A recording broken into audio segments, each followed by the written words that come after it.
لیکن کمال عجز عبودیت جب انسان دیکھتا ہے کہ اتنے فضائل اور محاسن کمالات آنے کے باوجود بھی یہی کہتے ہیں کیف نطیق حمدہ ام متی نؤدی شکرہ، پروردگار اب تو بتا تیری ہم کس طرح حمد کریں، تیرا ہم کس طرح شکر ادا کریں، لا متا، نہ تیری حمد ہو سکتی ہے نہ تیرا شکر ہو سکتا ہے۔ تو امام میں یہ ہوتا ہے کہ امام ہر زبان کو جانا کرتا ہے۔ جی امام کے فضائل اور امام کی خصوصیت میں یہ ہوتا ہے کہ ہر زبان کو امام جانا کرتا ہے۔ امام یہ نہیں ہوتا ہے لینگویج بیریئر جو ہمارے نزدیک آج کل جو ہے وہ ایک بہت بڑا جو ہے مسئلہ اور ایشو بنا ہوا ہے لینگویج بیریئر کا، نہیں، امام کے لیے نہیں۔ امام جس چائنی زبان میں کوئی بات کرنا چائنی میں کریں، انگلش میں کرنا چاہے انگلش میں بات کریں گے، اسی طرح فرینچ میں کوئی بات کرنا چاہے فرینچ میں، اردو میں کوئی بات کرنا چاہے اردو میں۔ ایک دفعہ روایت میں ہے کہ ابو شاکر کہتے ہیں میں نے دیکھا امام کے دربان بھی ہیں اور امام کے صحابی بھی ہیں، دیکھا کہ ایک انڈیا سے آدمی آیا ہے اور امام کے ساتھ اردو میں بات کر رہا ہے، اس اپنی زبان میں، ہندی میں جو ہے جس زبان تھی وہ اس میں بات کر رہا ہے۔ انڈیا سے آدمی، ہندوستان سے آدمی ہے، وہی زبان بولی جا رہی ہے اور امام اسی انداز کے ساتھ اس کے وہ جواب دیے جا رہے ہیں۔ تو یہ بہت پریشان ہو گئے، کہتے ہیں کہ امام کو ان کی زبان کیسے آتی ہے؟ جب وہ چلے گئے اس بعد امام نے فرمایا کہ یہیں بیٹھو، جو تمہارے ذہن میں خیال آیا ہے کہ امام جو ہیں ان کی زبان کس طرح جانتے ہیں، تو یہ آپ کو بتا دوں کہ امام ہر زبان کو جانا کرتے ہیں۔ اس کے بعد کہتے ہیں کہ امام نے فرمایا 2 سنگریزے لے کر آ جاؤ۔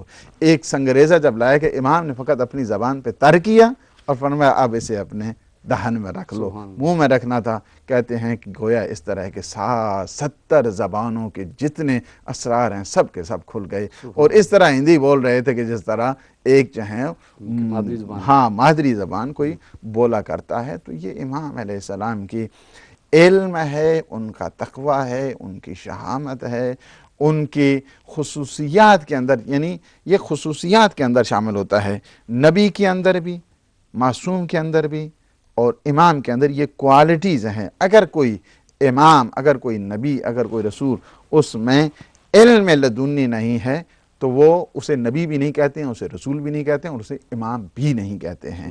امام کے جو اصطلاحی معنوں میں ہم استعمال کر رہے ہیں، اور لہٰذا امام کے لیے پہلی چیز جو ہے ضروری یہ ہے، اہل تشیع کا جو کانسیپٹ ہے اس میں، کہ سب سے پہلی چیز یہ ہے کہ امام علم لدنی سے سرشار ہوتا ہے، اور دوسری چیز یہ ہوتی ہے کہ وہ عصمت کے اوپر فائز ہوتا ہے، انفیلیبلٹی جسے کہا جاتا ہے کہ امام انفیلیبل ہوتا ہے، امام معصوم ہوا کرتا ہے، وہ ہر قسم کی صاف خطا اور نسیان سے محفوظ ہوا کرتا ہے۔ اور یہ بھی تو بہت بڑی فضیلت ہے کہ ان کے بیٹے امام آخر الزمان علیہ السلام جو ہیں وہ آخری امام ہیں اور قیامت تک وہ حاضر و ناظر ہیں۔ یہ بھی تو بہت بڑی فضیلت ہے۔ جناب آپ ان کے، جناب امام حسن عسکری علیہ السلام کے کچھ معجزات بتائیں گے، کرامات؟ امام علیہ السلام کی جو کرامات اور معجزات ہیں یہ بہت زیادہ ہیں، لیکن میں نے یہاں پہ ایک باب ہی باقاعدہ اس کا عنوان ہی ہم نے معجزات اور کرامات کو قرار دیا اس کتاب کا، جو آ رہا ہے 45 نمبر سے لے کر جو ہیں وہ جا رہا ہے یہاں پہ 59 تک۔ اس میں کئی ہم نے معجزات کو یہاں پہ اور کرامات امام کو نقل کیے ہیں۔ ایک چونکہ ہمیں وقت کی نزاکت کا بھی خیال ہوتا ہے تو لہٰذا ایک واقعہ جو ایک پادری کا ہے، ایک پریسٹ کا ہے، ایک کرسچن جو ہیں وہ منسٹر آف ریلیجن کا ہے، اس کے بارے میں ہم اشارہ کرتے ہیں کہ جب دور آ گیا یہی عباسیوں کا اور مشکل بن گئی ہے، وہ اس طرح کیا کرتا ہے اور قحط بڑھ گیا، کوئی بارش ہی نہیں ہو رہی تھی، لوگ نماز استسقاء پڑھتے ہیں اور کسی کی دعا قبول نہیں ہوتی ہے، لیکن وہ پادری کیا کرتا ہے، جو ہی دعا کرتا ہے اور ہاتھ بلند ہوتے ہیں اس طرح جو ہیں کیا ہوتا ہے، بارش شروع ہو جاتی ہے۔ ہاں، بارش شروع ہو جاتی ہے، بادل جو ہے نا امنڈ کے آنا شروع ہو جاتے ہیں، سارے لوگ پریشان ہو گئے، حکومتی جتنے اعلی کار تھے وہ سارے کے سارے جو ہیں نا وہ پریشان ہیں، معتز باللہ ہو گئے، محتدی باللہ ہو گئے، یہ سارے جو گورنمنٹ کا سارا پورا عملہ تھا سارے پریشان۔ پریشانی ایک لحاظ سے انہیں اپنی گورنمنٹ کی تھی، اس وجہ سے لوگوں کی پریشانی، جو لوگوں کے اوپر حکومت کرنے کے لیے آتے ہیں وہ لوگوں کی پریشانیوں کو نہیں دیکھا کرتے، انہیں پریشانی اپنی گورنمنٹ کی تھی کہ لوگ منحرف ہو رہے ہیں، کیا بن رہا ہے۔ آئے اس دوران امام علیہ السلام زندان میں تھے، یعنی یہ بھی بہت مہم چیز ہے کہ جس کی طرف توجہ دینے کی ضرورت ہے۔ جی، لوگ کیا چاہتے ہیں اس وقت؟ اپنا پیغام پہنچانے کے لیے میڈیا کا سہارا لیا جائے۔ ٹھیک ہے، لوگوں کو یہ نہیں پتا ہے کہ زندان کے اندر کیا پاور ہوا کرتی ہے، بے شک زندان کس طرح ایک جیل خانہ جی کس طرح اپنے میسج کو جو ہے وہ کنوے کرتا ہے۔ ظاہر ہے کہ جو صدق و صداقت کے پروردہ ہوتے ہیں، یہ در و دیوار ان کے میسج کو روک نہیں سکتے ہیں۔ تو اسی لیے جب دیکھا کہ مختلف قسم کے اب لوگ منحرف ہو رہے ہیں، لوگ آ رہے ہیں، یہ تو جیلی طور پہ بنے ہوئے تھے نا کہ ہم رسول کے جو ہے نا وہ خلیفہ ہیں، جو عباسی جتنے تھا، حالانکہ یہ اہل بیت کا نام لے کر آئے تھے، اہل بیت کا نام اور ان کا نعرہ لگا کے گورنمنٹ کو انہوں نے حاصل کیا تھا۔ باہر کے جب دیکھا کہ لوگ پریشان ہیں، لوگ نگران ہیں، لوگوں کے اندر بھکلاہٹ پیدا ہو رہی ہے، سرپرائز ہیں، اس طرح کنفیوژن کے شکار ہیں، آئے کہا کہ فرزند رسول مشکل کشائی کیجیے۔ اچھا، آئے امام علیہ السلام کے پاس، امام علیہ السلام کو جب دیکھا تو فرمایا ٹھیک ہے ہم جاتے ہیں۔ جب وہی جنگل میں گئے نماز استسقاء، اور پادری کو بھی بلایا کہ آ جائے، وہ بھی جو پریسٹ تھا، اس نے کیا کیا کہ جب ہاتھ جو ہیں بلند شروع کیے تو ایسے میں دیکھا کہ بادل جو ہے نا ایک دفعہ جھوم کے اٹھا۔ اچھا، امام علیہ السلام نے فوراً فرمایا کہ جو اس کے انگلیوں کے بیچ میں جو چیز ہے نا اسے نکال دو۔ امام علیہ السلام نے جب یہ کہا تو ایسے میں گئے، وہی جو افراد تھے ان میں سے جب اس کے انگشتر کے درمیان سے ایک ہڈی تھی، ایک نبی کی بوسیدہ، اتنی بابرکت اور قدوسیت والی کہ جو ہی وہ آسمان کے نیچے آتے تو ایک دفعہ پورا بادل جو ہے نا جھوم کے آتا کرتے تھے۔ ٹھیک، جب نکالا اب کیا ہوا؟ فرمایا امام علیہ السلام نے اب جا کے دعا کرو۔ اب جو بادل آئے ہوئے تھے وہ بھی غائب ہو گئے۔ ٹھیک ہے، اس دوران جب دیکھا اب لوگوں نے کہا کہ ٹھیک ہے، سارے پادری نے کہا پھر آپ دعا کریں۔ امام علیہ السلام نے فرمایا کہ ڈاک دیں۔ ظاہر ہے کہ جس نبی کی ہڈی میں وہ تاثیر ہے، وہ تو اس نبی کے خون میں کیا تاثیر سبحان اللہ، ہے جی۔ تو امام علیہ السلام نے 2 رکعت نماز پڑھی پہلے، جی جی، یعنی لوگوں کو یہ بتانے کے لیے کہ ہم سب سے پہلے اپنے ہر کارنامے اور معجزے اور کرامت سے پہلے ہم پہلے عبودیت پروردگار کیا کرتے ہیں۔ نماز پڑھی، نماز پڑھنے کے بعد دعا کی، ایک دفعہ کئی جو ہیں وہ کالے کالے جو ہیں بادل ایک دفعہ امنڈ کے اور جھوم کے جب آئے، سارے لوگ پریشان۔ فرمایا کہ نہیں تم پریشان نہ ہو، اب یہ بادل فلاں جگہ برسیں گے۔ سبحان اللہ۔ اس کے بعد اس کے بعد پھر دیکھا بارش، پھر ایک دفعہ اسی انداز کے ساتھ جب ابر گوہر بار پھر جب امنڈ کے آئے، اور اس وقت امام نے فرمایا تمہیں پریشان ہونے کی ضرورت نہیں، اب یہ بادل فلاں جگہ برسے گا۔ اسی طرح امام نشاندہی کرتے رہے، اور ایک دفعہ امام علیہ السلام نے فرمایا اب تم جلدی جلدی اپنے گھروں پہ پہنچ جاؤ کیونکہ یہ بادل آ رہا ہے، اسی بستی کو سیراب کرنے کے لیے ہے۔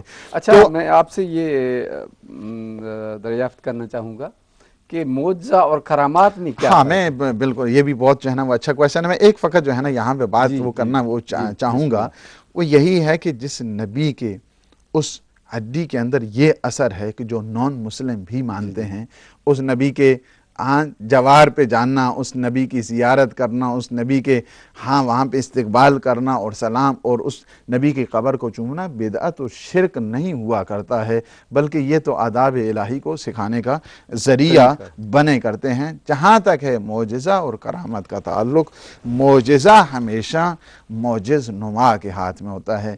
اگرچہ ہماری اصطلاح میں کہ جو ایک عوام الناس کے اندر موجود ہوتی ہے کہ اگر کوئی کرامت ہو جائے تو اسے بھی معجزہ کہا جاتا ہے، جبکہ اسے معجزہ اصطلاحی اعتبار کے ساتھ جو اس کی کلاسیکل جو ٹرمز ہیں اس کے اعتبار سے نہیں کہا جاتا ہے۔ معجزہ کا تعلق ہمیشہ معصوم کے ساتھ ہوا کرتا ہے۔ تو یہ بہت توجہ کی ضرورت ہے کہ معجزہ معجز نما کے ہاتھ میں ہوتا ہے، اور معجز نما یا اللہ کا نبی ہوتا ہے، یا رسول ہوتا ہے، یا امام ہوتا ہے۔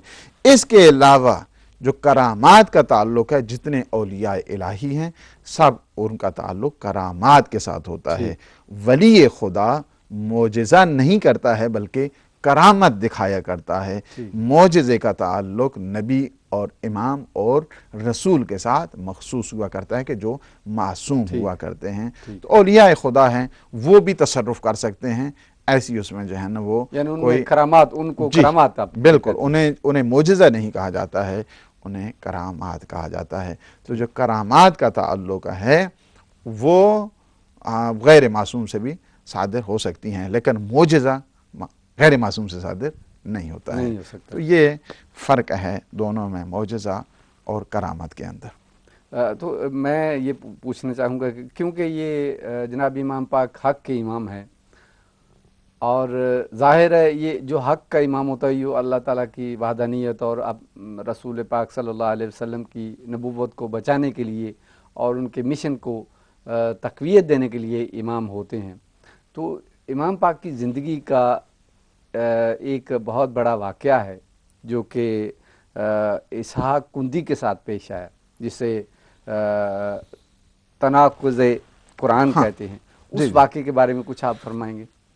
تناقض قرآن، اسحاق کندی جو ابو یعقوب اسحاق کندی ایک بہت بڑے اسکالر تھے اس دور کے، بہت بڑے، آج کل جس طرح کہا جائے کہ بہت بڑے مفتی تھے۔ ٹھیک ہے۔ اس طرح امام علیہ السلام کے دور میں بھی بہت بڑے اسکالر تھے، اور ہمیشہ قرآن کے متعلق جب باتیں کیا کرتے تھے تو انہوں نے ایک کتاب لکھنا شروع کر دی کہ قرآن کے اندر کنٹروڈکشن ہے۔ تناقض کا مطلب یعنی کنٹروڈکشن ہوتا ہے۔ تو تناقض قرآن انہوں نے ایک اسحاق کندی نے کتاب لکھنا شروع کر دی کہ اس میں آیتوں کو جمع کی، یہ آیت فلاں کے ساتھ فٹ نہیں ہوتی، فلاں آیت فلاں کے ساتھ فٹ نہیں ہوتا، لہٰذا قرآن کے اندر جو ہے وہ تناقض ہے۔ میرے خیال میں یہ بہت امپورٹنٹ بات ہے، یہ اس کو شروع کریں گے، لیکن ہمارے پاس ایک چھوٹی سی بریک کا وقت ہوا ہے۔ ناظرین اکرام، ہم حاضر ہوتے ہیں ایک بریک کے بعد۔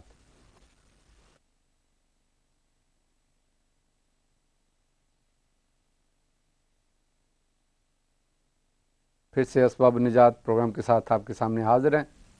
تو ناظرین اکرام، بریک پہ جانے سے پہلے بات ہو رہی تھی جناب امام حسن عسکری علیہ السلام کے ایک واقعہ ہے بہت مشہور، جو کہ تناقض قرآن کے حوالے سے مشہور ہے۔ تو اس کے سلسلے میں آپ جناب قبلہ مولانا صاحب بیان فرما رہے تھے۔ جی ابو یعقوب اسحاق کندی انہوں نے وہی کتاب لکھنا شروع کر دی، کہا کہ قرآن کے اندر تناقضات موجود ہیں، یعنی کنٹروڈکشن ہے قرآن کے اندر، متضاد، یعنی یہی پھر جو حکام وقت تھے وہاں کے اوپر رؤساء تھے، حاکم، ان کے پریشان لوگ ہونا شروع ہو گئے کہ کیا ہو جائے۔ وہ اتنا بڑا اسکالر ہے، ان کے سامنے کوئی نہیں آتا تھا۔ اچھا، اتنا بڑا عالم تھا۔ جی جی جی جی۔ تو ظاہر ہے کہ حکام کا کام تو حکومت کرنا ہوتا ہے نا، ان چیزوں کے جوابات دینا۔ اب انہوں نے تناقض قرآن کتاب لکھنا شروع کر دی، امام علیہ السلام کے پاس آئے۔ امام نے فرمایا کہ ظاہر ہے کہ جب مشکل پڑتی تھی تو انہی کے پاس آیا جاتا ہے کہ جو ناطق قرآن ہے، جو حق ہے۔ جی، امام علیہ السلام کے جب پاس آئے لوگ، انہیں بتانے کے لیے کہ لوگ گمراہ ہونا شروع ہو گئے ہیں، آپ پلیز اس مسئلے کو سولو کریں۔ امام نے ان کے ایک شاگرد کو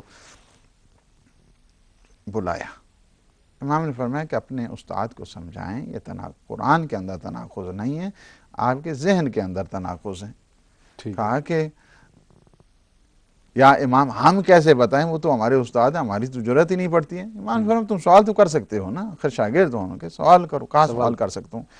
امام نے فرمایا بس ایک سوال ان سے اپنے استاد سے یہ کر دینا کہ یہ جو آپ نے تناقض قرآن لکھے ہیں یہ آپ کی ذہنی اختراعات ہیں یا خدا کی طرف سے جو ہیں پیغام آیا ہے؟ سبحان اللہ۔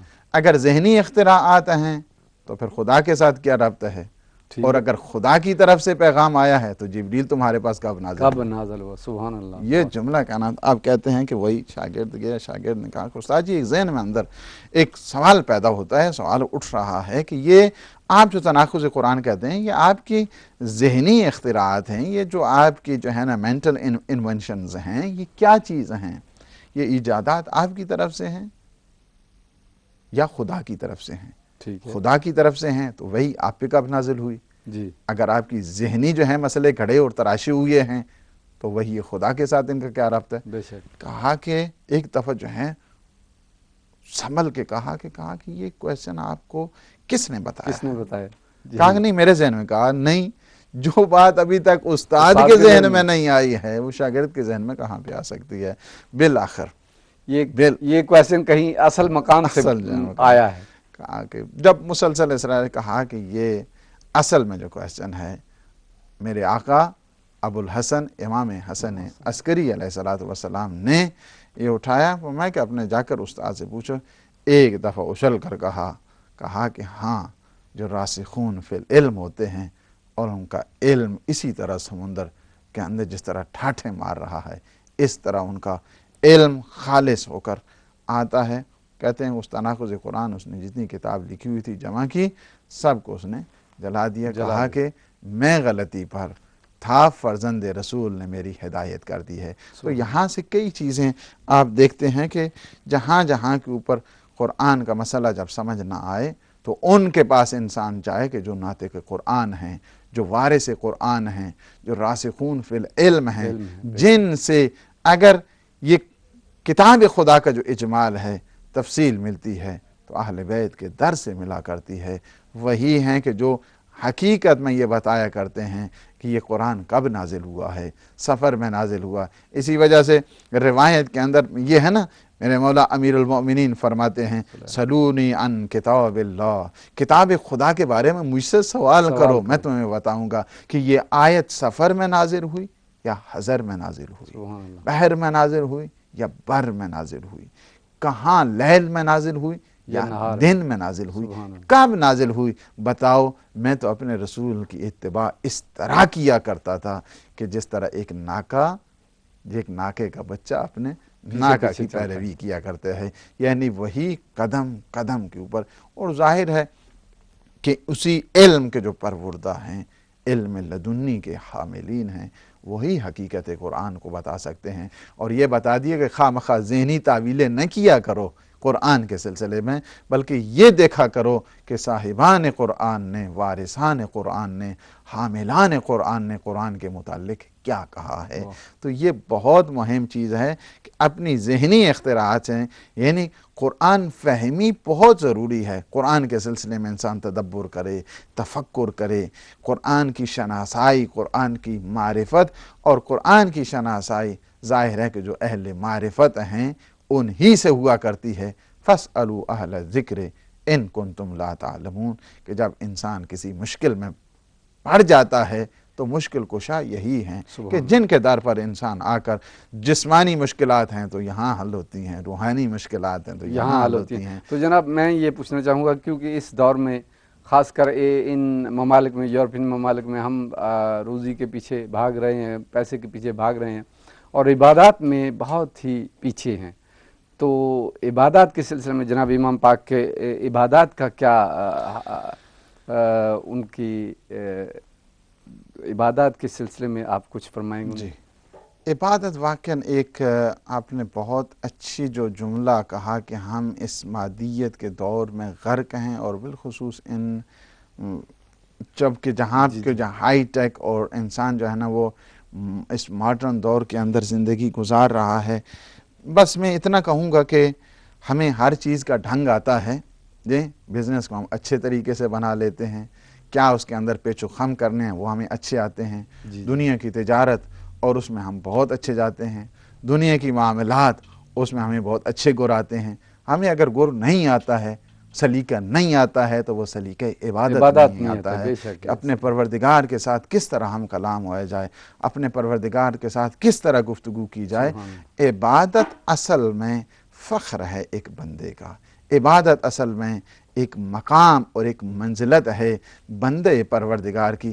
اب دیکھیں اگر انسان کو کہا جائے نا کہ آج فرض کیا کہ یہاں کے اوپر ہم زندگی گزار رہے ہیں، برطانیہ کے اندر ہیں، یو کے اندر رہ رہے ہیں، اور اگر ایک آدمی آپ کو کہے کہ میں آج جو ہے ٹونی بلیئر سے ملاقات کر کے آیا ہوں، تو لوگ کہیں گے ہاں کیسا تھے، کیا ہوا، کیا کیا آپ کی ڈسکشن ہوئی. ہر کوئی تجسس کرے، ہر ایک جو ہے وہ تجسس کرنا شروع کر دیں گے. لیکن فخر تو یہ ہے کہ جب انسان مسجد میں جا کر اپنے پروردگار سے گفتگو کر کے مسجد سے واپس آئے تو فخر کرے کہ میں اپنے پروردگار سے گفتگو کر کے آیا ہوں۔ تو عبادت اصل میں یہی ہے کہ انسان کو اظہار عجز سکھاتی ہے۔ عبادت کا مطلب ہرگز یہ نہیں ہے کہ انسان اپاہج ہو جائے، پیرالائز ہو جائے، ایک معاشرہ کرپل ہو جائے، ایک معاشرہ جو ہے وہ لنگڑا ہو جائے۔ نہیں، انسان عبادت اس لیے کرتا ہے، اس لیے عبادت کرتا ہے تاکہ غرور مٹ جائے، تکبر ختم ہو جائے، اور محنت انسان اس لیے کرتا ہے تاکہ انسان آگے بڑھے۔ اسلام کے اندر دونوں کانسیپٹ ہیں، محنت بھی کرو عبادت کے ساتھ، عبادت بھی کرو محنت کے ساتھ، یعنی محنت کرو تاکہ سستی نہ آئے، عبادت کرو تاکہ غرور نہ آئے۔ تو یہ بتانے کے لیے امام علیہ السلام کی عبادت، میں نے یہی پہلے ایک جملہ کہہ دیا تھا کہ دنیا یہ چاہتی ہے کہ اپنے پیغام کو پہنچانے کے لیے میڈیا کا سہارا لے، لیکن یہ ایسے ہم وارثان علم کے جنہیں ہم ماننے والے ہیں، انہوں نے زندانوں میں رہ کر عبادت کے وہ مینار قائم کیے ہیں کہ حتیٰ کہ جو دشمن ہیں وہ بھی یہی کہتے ہیں۔ میرے مولا کی دعاؤں کے اندر ہے یہ۔ دنیا کہتی ہے نا کہ آرام ملے، سکون ملے، جس طرح 7ویں امام کا فرمان ہے کہ پروردگار میں نے تجھ سے دعا کی تھی کہ تو مجھے خلوت نصیب فرما تاکہ میں تیرا جی بھر کے عبادت کر سکوں، تو تو نے زندان میں مجھے کتنی اچھی جگہ عطا کی ہے کہ میں تیرا ذکر کر رہا ہوں، تو فلک الحمد، پس پروردگار تیرا ہی شکر ہے، تیری ہی حمد ہے۔ یہی جملات میرے آقا امام حسن عسکری علیہ السلام کے ملتے ہیں کہ آپ جب سجدہ کرتے تھے اتنا طولانی، شاکری کہتا ہے کہ میں اٹھ جاتا تھا رات کو جب امام سجدہ کرتے تھے، کہتے تھے میں سو کے اٹھتا تھا پھر بھی دیکھتا تھا میرے مولا مقام سجدہ میں ابھی بھی سجدے کر رہے ہیں۔ یہ پروردگار اس طرح عابد اور زاہد مجسمہ عبادت اگر کسی نے تلاش کرنا ہے تو وہی خاندان عصمت و طہارت واقعاً یہ بتا دیا ہے کہ یعنی یہ نہیں زندان نہیں سمجھا ہے، اسے میدان تبلیغ قرار دیا، میدان تبلیغ قرار دے دیا ہے۔ دنیا سمجھتی ہے کہ یہ زندان ہے، اور یہ بتا دیا ہے حق کے نمائندے جہاں پہ بھی ہوتے ہیں وہ اللہ کی رضا کے لیے ہر وقت اپنا تگدو جاری رکھتے ہیں۔ اور یہ چیز جو بتا دی ہے نا، ہمیشہ آپ نے کبھی نہیں دیکھا ہے کسی معصوم کو، اللہ کے نمائندوں نے یہ بتایا ہے ہمیشہ طاغوت کے سامنے ڈٹ کے رہنا، تمہارا ڈٹ کر رہنا ہی اس کی بڑی شکست ہو جائے گی۔ یہی معصومین کا طریقہ آپ دیکھیں، یہی پیغمبر نے بھی یہی فرمایا نا کہ اگر کسی ظالم اور جابر اور ڈکٹیٹر کے سامنے تم اظہار مسرت کر دو، یہی اس کی موت ہے۔ تم اپنے نفس کے استغنا کا یہی بات کر دو، یہی سب سے بڑی چیز ہے۔ اسی وجہ سے پیغمبر فرماتے ہیں کہ کلمۃ حق سب سے افضل الجہاد، سب سے بہترین جہاد یہ ہے کلمۃ حق عند سلطان الجائر۔ کہ جناب امام پاک کے جو پیغامات ہیں ان میں سے کوئی پیغام، کیونکہ ہمارے پاس وقت تو اتنا نہیں ہے، لیکن چند پیغامات آپ سنانا چاہیں گے؟ امام علیہ السلام کی زندگی اور اس کے اندر پیغامات، سب سے پہلے اخلاقی حساب سے انسان دیکھے، اور پھر میں 2 پیغام کے جو امام کی زندگی میں بہت زیادہ مہم ہیں اور جس کی طرف ہمیں توجہ دینے کی ضرورت ہے وہ میں ضرور جو ہیں گزار جو ہیں وہ عرض کروں گا۔ پہلی چیز یہ ہے کہ امام علیہ السلام کے فرامین کے اندر ہے کہ ہمارے ماننے والے جو ہوتے ہیں وہ کیا کرتے ہیں، ان کی صفات ہیں۔ پہلی صفت یہ ہے، پیغام دیا، پہلی صفت جو ہمارے ماننے والوں میں یہ ہے کہ وہ 51 رکعت نماز کم از کم پڑھا کرتے ہیں، اپنے دائنے ہاتھ میں عقیقی انگوٹھی جو ہے وہ پہنا کرتے ہیں۔ یہ پیغام، اور اس کے بعد جب سجدہ کرتے ہیں تو خاک کربلا، خاک کے اوپر سجدہ کیا کرتے ہیں، یہ بھی پیغام ہے۔ اور پھر امام علیہ السلام کا فرامین کے اندر یہ ہے کہ جب نماز میں بسم اللہ آ جائے تو بسم اللہ کو بالجہر پڑھا کرتے ہیں، یعنی اونچی آواز سے، بسم اللہ الرحمن الرحیم، یعنی بالجہر پڑھا کرتے ہیں، دل کے اندر نہیں ہے بلکہ زبان پہ بالجہر پڑھا کرتے ہیں، پروناؤنس کرتے ہیں، یعنی اونچی آواز سے۔ جی، تو یہ، اور پھر ہمارے ماننے والوں میں ایک خوبی یہ ہے، کون سی، کہ وہ جب سید الشہداء کی چہلم آ جائے تو زیارت اربعین کو پڑھا کرتے ہیں۔ فرامین امام علیہ السلام کے بہت زیادہ ہیں، میں نے یہاں کے اوپر 40 حدیثیں اپنے امام علیہ السلام کی کوٹ کی ہیں اس کتاب کے اندر، 40 حدیث اس کا جو ہے اسی کے اندر ایک چیپٹر قرار دیا ہے۔ تو جہاں تک آپ نے 2 پیغام امام علیہ السلام نے جس پہ بہت زیادہ فوکس کیا ہے، جو بھی امام علیہ السلام کو مانے، ظاہر ہے کہ یہ آپ دیکھتے ہیں کہ جتنی روایات ہیں امام علیہ السلام نے ایک روایات کو جو حصہ ہے مخصوص رکھا ہے، مخصوص رکھا ہے۔ پہلی چیز کیا ہے امام علیہ السلام جس پہ زیادہ فوکس کرتے تھے اپنے ماننے والوں کو، ایک چیز یہ تھی کہ انہیں بتایا معرفت امام کیا ہے، ٹھیک ہے، معرفت امام، ریکگنیشنز آف امام، ٹھیک ہے، یہ بہت ضروری ہے، اس وجہ سے کہ پیغمبر کی حدیث بھی ہے، سیاستہ کے اندر یہ روایت موجود ہے، متعدد اس کے راوی ہیں، من مات ولم یعرف امام زمانہ فقد مات میتتن جاہلیہ او میتتن جاہلیہ، کہ جو شخص امام زمانہ کی معرفت کے بغیر اس دنیا سے چلا جائے وہ گویا جہالت کی موت مرا ہے یا کفر کی موت مرا ہے۔ تو پہلی چیز جو امام علیہ السلام کا تھا کہ ہمیشہ تعارف کراتے تھے، امام زمانہ کا تھا۔ اور آپ زیادہ سے زیادہ دیکھتے ہیں کہ 12ویں امام کے سے امام زمانہ عجل اللہ تعالی فرجہ شریف کے سلسلے میں جو روایات ہیں وہ آپ دیکھتے ہیں کہ امام علیہ السلام کی ڈائریکٹ آ رہی ہیں۔ وجہ کیا ہے؟ حالانکہ وہ روایات اس حد تک زیادہ ہیں کہ 4500 روایات سے زیادہ اہل سنت کے ہاں موجود ہیں امام زمانہ کے بارے میں۔ ماشاءاللہ، امام زمانہ کے بارے میں 4560 یا سم تھنگ، ہمارے ایک جو آرٹیکل آیا ہے عقیدہ مہدویت کہ جو ابھی لاہور سے بھی چھپا ہے، اس کے اندر ہم نے پورا کوٹ کیا ہے کہ عقیدہ مہدویت کو فقط شیعوں کا عقیدہ نہیں ہے، عقیدہ مہدویت میں تمام مسلمانوں کا اتفاق ہے، متفقہ ہے۔ اور منتخب الاثر جو کتاب ہے پروفیسر صافی کی، انہوں نے ان روایات کو 4500 سے زیادہ روایات کو اہل سنت سے نقل کیا ہے، اور وہ روایات پیغمبر ہر دور کے اندر، ہر دور اور ہر وسیع رسول نے ان روایات کو بیان کیا ہے کہ جب ہمارے قائم اجل اللہ تعالی فرجہ شریف کا ظہور ہوگا تو اس وقت جس دنیا اس طرح عدل و عدالت سے بھر جائے گی کہ جس طرح وہ ظلم و جور سے بھری ہوئی تھی۔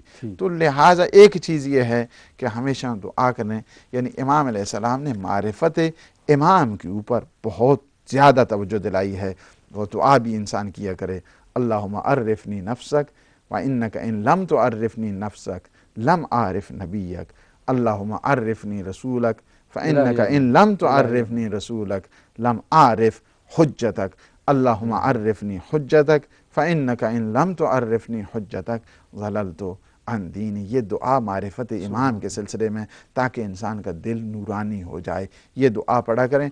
اور دوسری چیز جس کی طرف میں واقع مجھے ٹائم کو بہت احساس، چونکہ گھڑی میرے سامنے ہے اور لہٰذا میں دیکھتا بھی رہتا ہوں، اس میں ایک چیز جو اسحاق کی طرف سے ہے، وہ روایت میں ہے، کہتے ہیں کہ میں گیا اپنے امام کے پاس، بہت بزرگ صحابی ہیں اسحاق بہت بزرگ صحابی ہیں، کہتے ہیں کہ مولانا